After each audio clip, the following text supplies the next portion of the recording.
सभी को good morning. Good morning sir. कल हमने टेंस की पहचान देखी थी। आज हम सब्जेक्ट के बारे में समझेंगे। मतलब कोई सेंटेंस होता है तो सब्जेक्ट क्या क्या चीज़ बनती है। सर्वप्रथम आता है वाक्य में, जैसे मैंने सेंटेंस लिखा, I am eating a mango. देखो भाई, मैं एक आम खा रहा हूं। मैंने ये वाक्य लिख दिया, ये एक सेंटेंस है। सबसे पहले आई है सब्जेक्ट, एम है हेल्पिंग वर्ब और ईटिंग है मेन वर्ब। और ये जो बच जाता है मेन वर्ब के बाद में वो होता है ऑब्जेक्ट। सेंटेंस में ये चीजें आती हैं। तो मैं आपको सब्जेक्ट के बारे में बताऊंगा कि सब्जेक्ट वाक्य में क्या क्या बनता है। सेंटेंस लिखिए समझने के लिए कि सबसे पहले सब्जेक्ट आता है, फिर हेल्पिंग वर्ब आती है जिसे हम सहायक क्रिया बोलते हैं, फिर आती है मेन वर्ब, मेन यानी मुख्य क्रिया, और उसके बाद ऑब्जेक्ट आता है। ऑब्जेक्ट को हम बोलते हैं कर्म और सब्जेक्ट को बोलते हैं कर्ता, जो वाक्य में कार्य करता है। आम कौन खा रहा है? मैं खा रहा हूं, तो मैं कार्य करने वाला हुआ, तो मैं कर्ता हो गया। एम है हेल्पिंग वर्ब जिसे हम सहायक क्रिया बोलते हैं। अब देखो मेन वर्ब, इसे हम मुख्य क्रिया बोलते हैं।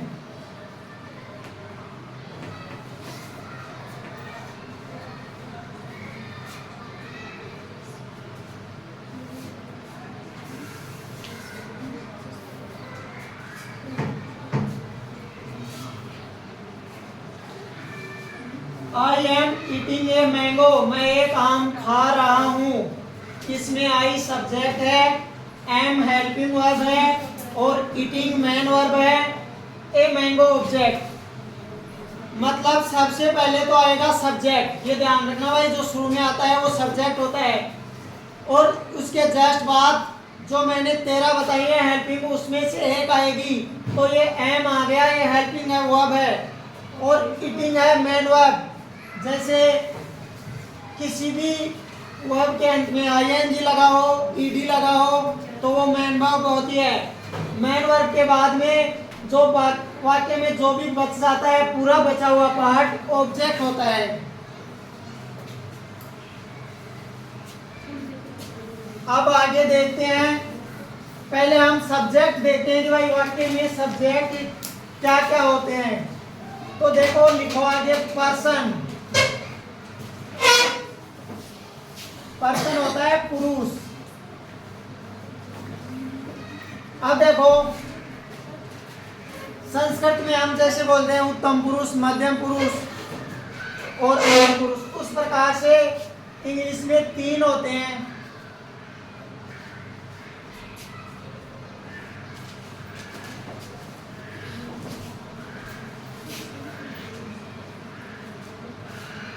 यहां लिखो एक वचन। एक वचन को इंग्लिश में हम सिंगुलर बोलते हैं।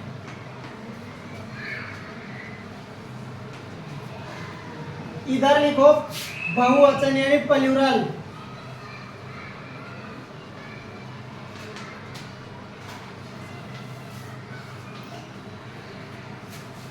अब यहां लिखना है नीचे फर्स्ट पर्सन। इंग्लिश में पर्सन 3 होते हैं जो वाक्य में सब्जेक्ट का कार्य करते हैं, मतलब जो कर्ता बनते हैं। फर्स्ट पर्सन,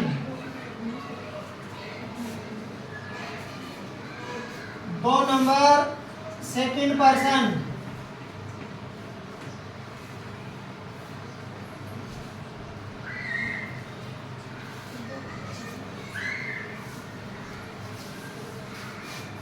तीन नंबर है थर्ड पर्सन।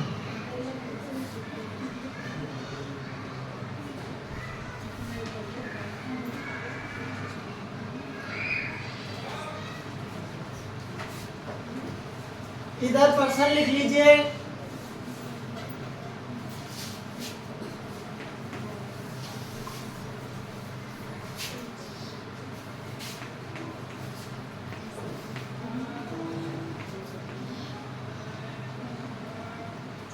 अब देखो इंग्लिश में पर्सन दो तीन होते हैं, first person, second person, third person.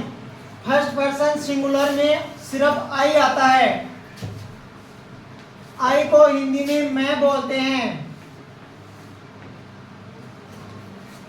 English में फर्स्ट पर्सन में प्लूरल में वी आता है। वी यानी हम मतलब ये बहुवचन हो गया। मैं अकेला हूँ एक वचन हूँ, हम सब हो गए तो बहुवचन हो गया। तो फर्स्ट पर्सन में दो ही आते हैं, आई और वी। आई सिंगुलर है और वी प्लूरल है। अब जैसे आई आ गया तो उसके साथ एक वचन क्रिया लगेगी और वी के साथ बहुवचन। जैसे आई के साथ एम लगेगा और वी के साथ आर लगेगा। आर बहुवचन है तो वी भी बहुवचन है। अब देखो सेकेंड पर्सन एक वचन में यू आता है। Y O U, U means तुम। और इधर भी यू ही आता है।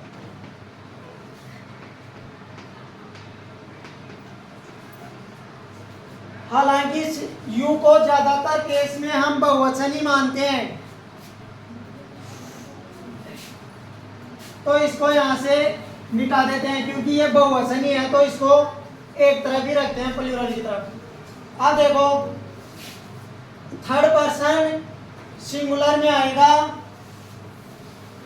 ही, शी, इट और किसी का नाम।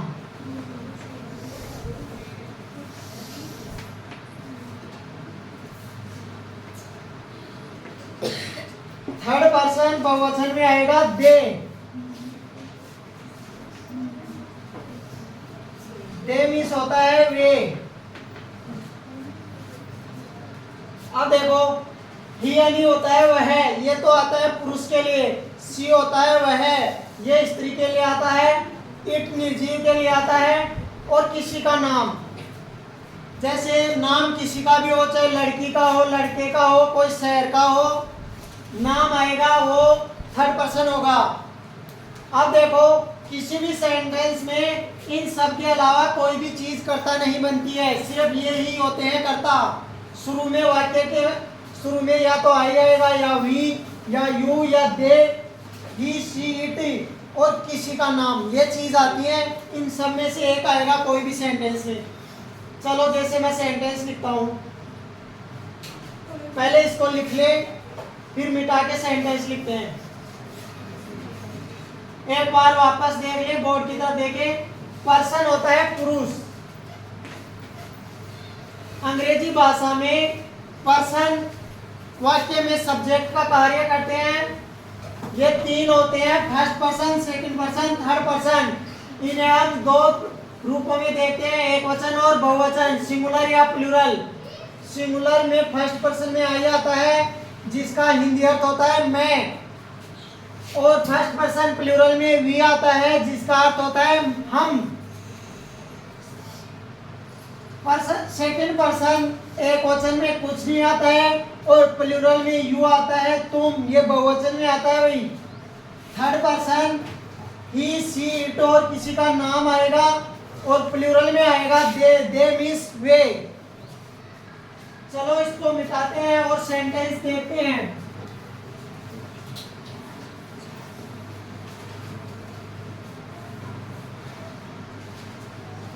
देखो मैं सेंटेंस लिख रहा हूं,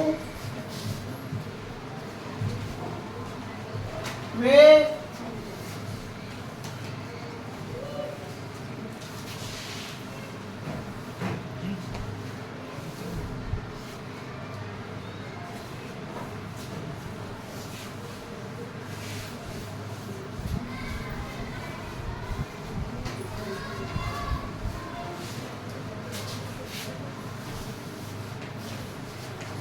खाना खा रहे थे।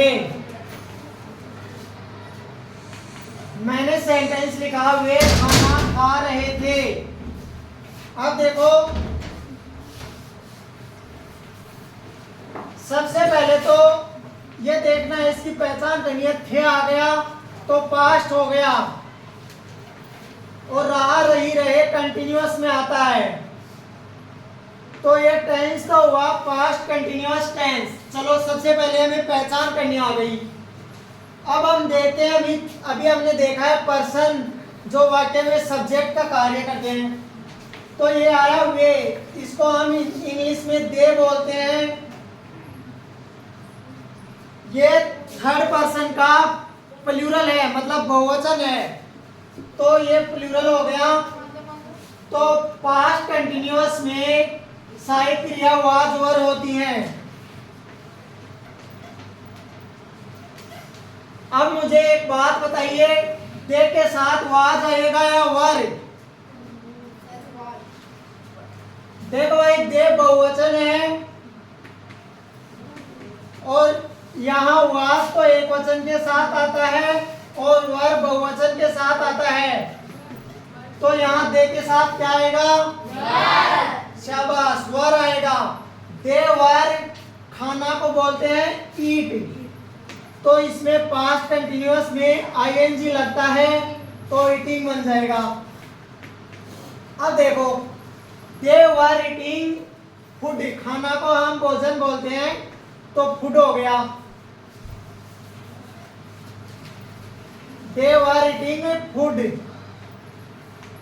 ये पास्ट कंटिन्यूअस का वाक्य है। दे वर ईटिंग फूड। अब देखो, ये तो हो गया सब्जेक्ट, वर हो गई हेल्पिंग वर्ब, मतलब सहायक क्रिया, और ईटिंग है यहाँ मेन वर्ब।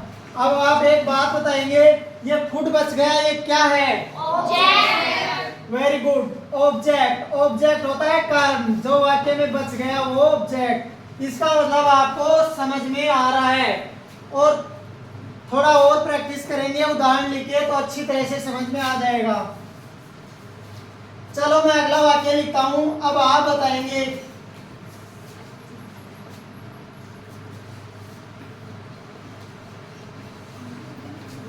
वह है फुटबॉल खेल चुकी है।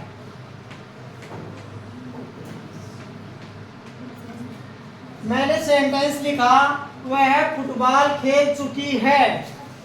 सबसे पहले टेंस की पहचान, मैंने बताया था टेंस की पहचान महत्वपूर्ण है। सबसे पहले पहचान आनी चाहिए। तो आप में से कोई बता सकता है टेंस कौन सा है? एक बार एक साथ बताएंगे मुझे, कौन सा टेंस है इस वाक्य में? गुड, सही बात है भाई। है का मतलब प्रेजेंट, और चुका मतलब परफेक्ट।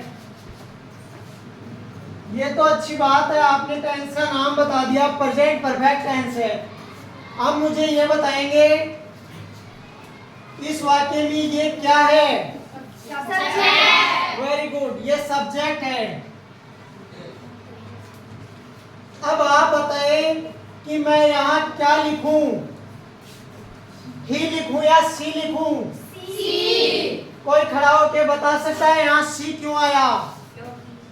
हाँ, आप बताइए। क्योंकि सही वह लड़की के लिए प्रयोग। एकदम सही बात। वह फुटबॉल खेल चुकी है। चुकी है मतलब लड़की है। तो मैंने अभी बताया था, ही तो आता है पुरुष के लिए और सी आता है स्त्री मतलब लड़की के लिए, यहाँ सी आएगा। वेरी गुड, सी। अब देखो, प्रेजेंट परफेक्ट में सहायक क्रिया सिर्फ दो लगती है, हैज और हैव। ये एक वचन के साथ और ये बहुवचन के साथ।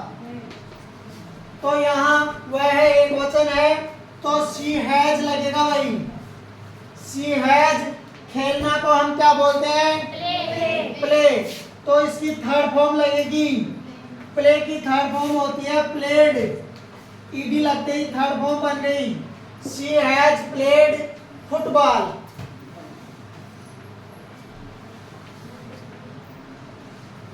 अब देखो, आप बताना मुझे, यहाँ सी क्या है? सब्जेक्ट। शाबाश, सब्जेक्ट है ये। हैज क्या है? Helping verb. ये हेल्पिंग वर्ब है। और प्लेड क्या है? प्लेड यहाँ मैन वर्ब है। और फुटबॉल जो बच गया ये वाक्य का ऑब्जेक्ट है। वेरी गुड, आपको अच्छे से समझ में आ गया। सब्जेक्ट को हम कर्ता बोलते हैं, हेल्पिंग वर्ब को हम सहायक क्रिया बोलते हैं, मेन वर्ब को हम मुख्य क्रिया बोलते हैं, और ऑब्जेक्ट यानी कर्म होता है। लिखिए आप इन सबको एक बार।